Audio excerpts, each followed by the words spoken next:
Terima kasih teman-teman semuanya.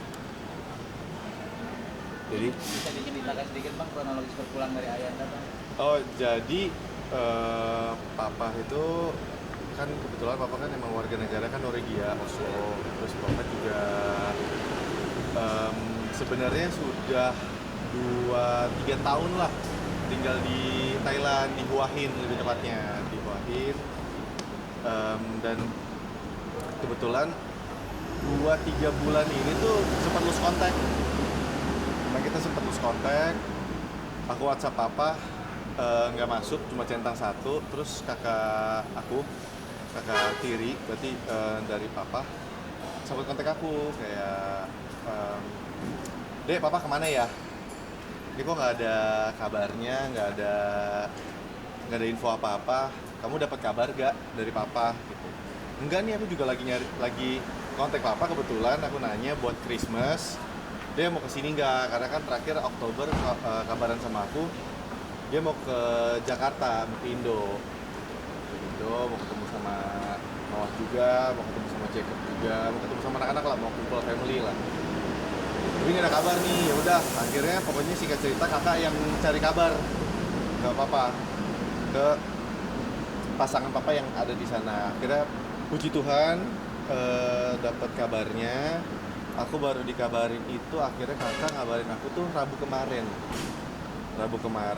Pak kakak kirim foto papa tuh ternyata jadi apa ya, dibilang livernya tuh failure. Jadi kena liver failure, papa udah kuning, livernya itu udah gagal, udah nggak bisa berfungsi lagi karena satu dan lain hal.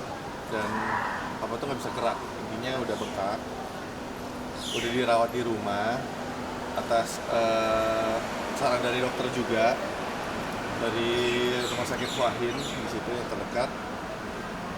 Dan kakak kasih kabar lah, papa nih udah kayak gini nih, aku kasih kamu nomor yang ngurus di sana ya, yang which is itu pasangannya papa, Jun, di sana. Dan akhirnya kontekan lah, video call.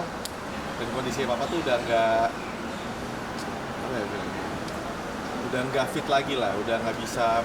Karena gini, papa tuh cuma bisa konsumsi air elektrolit sama, udah nggak bisa makan lagi. Jadi makannya cuma pisang kalau bisa sepotong nasi. Kalau kita udah kondisi kayak gitu kan udah payah banget. Ya, komunikasi udah terbatas. Dan pasangannya juga kasih pesan ke aku, papa tuh sempet bilang, papa tuh nggak mau kabarin sengaja karena nggak mau aku repot, nggak mau akunya juga kepikiran. Tapi memang ya namanya udah jalannya ya, akhirnya dia juga kaget, kakak aku yang nyari gitu. Akhirnya mau nggak mau ya dia harus kasih kabar, harus kasih tahu aku juga. Akhirnya kemarin pas hari Rabu bisa video call sama papa. Ya kondisinya papa tuh juga, nanti aku share fotonya, semuanya dokumennya aku share. Ya dia tetap dengan gayanya papa, mau kondisi kayak apa tuh selalu bilang I'm very very okay ya. Karena aku nanya kan, papa are you okay? Dengan terbata-bata dia bilang I'm very very okay. Mukanya tuh udah semua satu badan udah kuning karena livernya nggak berfungsi. Dia cuma bisa bilang sama aku I'm sorry, bilang maaf. Dan pasangannya juga akhirnya sampai pesannya papa, bilang minta maaf sama Randy karena selama ini udah, dia intinya dia nggak jadi sosok papa yang baik. Aku juga ketemu papa kan pas umur 27 tahun, dan sekarang kayak ya kayak gini gitu, dia nggak mau nyusahin lah. Dan akhirnya aku bilang ya udah, aku secepatnya akan cari tiket ke sana. Karena kan aku juga saat itu kan juga kita lagi ada di Vietnam, lagi ada ngurusin usaha kita. Dan aku dapat infonya itu saat itu dari pasangannya juga, papa tuh masih ada waktu 2 minggu sampai sebulan umurnya. Jadi aku pikir kayak yaudah masih santai, aku juga masih bisa bilang jadi yaudah yang sebulan ini deh kita coba cari tiket deh gitu, kita atur waktu gitu kan, karena itu waktu pekerjaan semuanya, anak-anak, gereja, sekolah.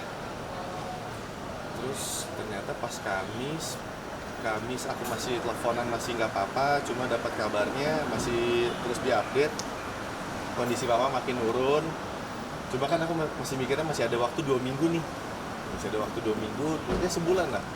Sampai di hari Kamis malam dikabarin pindah ke ICU, pindah ke IGD di Hua Hin Hospital. Yang tadi dirawat di rumah akhirnya dipindahin ke rumah sakit karena papa karena dosis morfinnya itu udah nggak mempan ke dia karena satu badan udah sakit, jadi harus dibawa ke rumah sakit untuk tambahin dosis morfinnya, dirawat lebih intens lagi sampai jadi malam itu dimasuk ke IGD, masuk ke ruang ICU.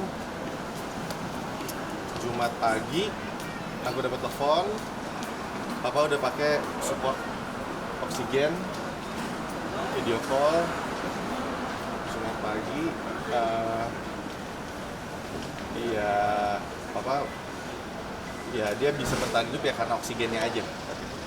Aku di video call, aku lihat, aku juga udah kasih tau kakak.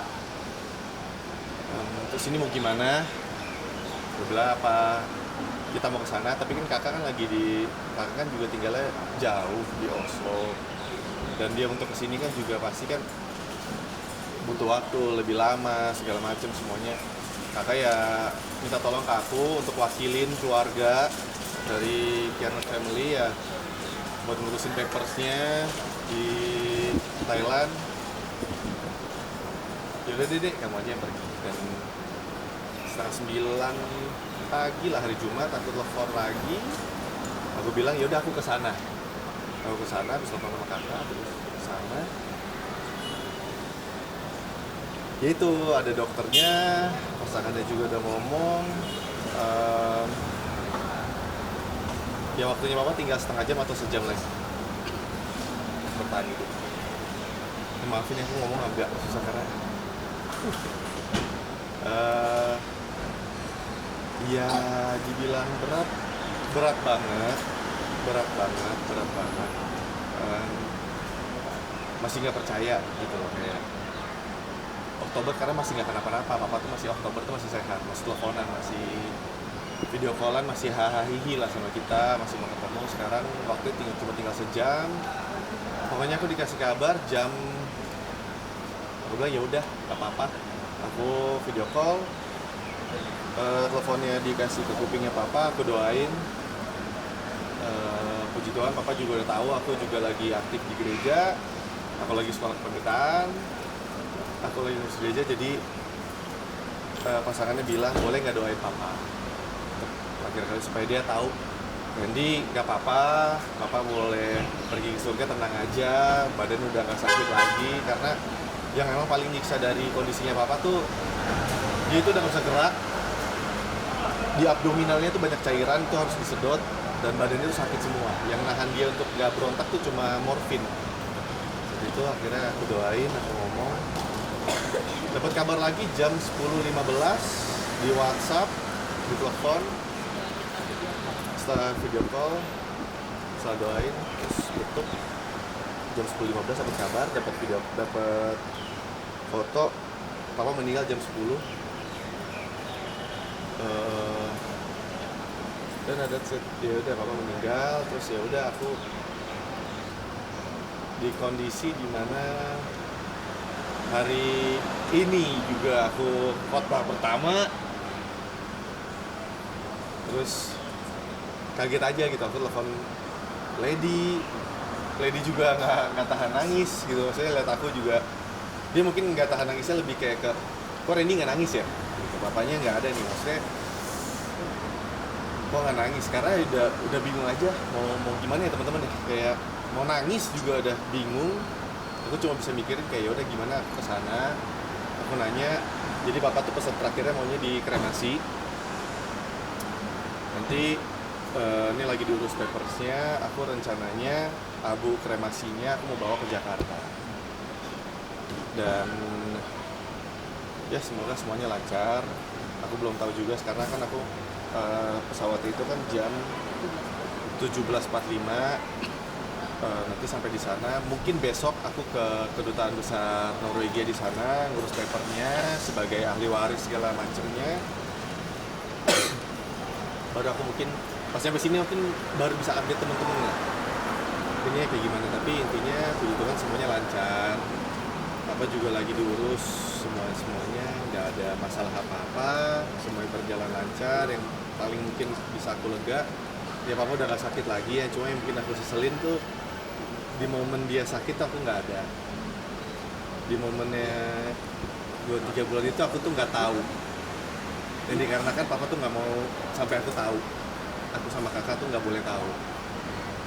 Ya seneng sih, kayak bisa di posisi papa tuh sempat ngomong sorry, terus ya gitu dia masih bisa bercanda gitu.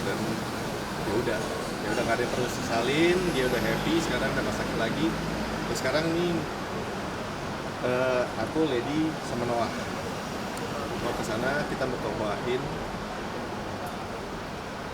besok mungkin prosesi kremasinya itu hari Selasa, karena besok pasti kan lebih ngurusin soal papersnya, soal segala macamnya, izin-izinnya.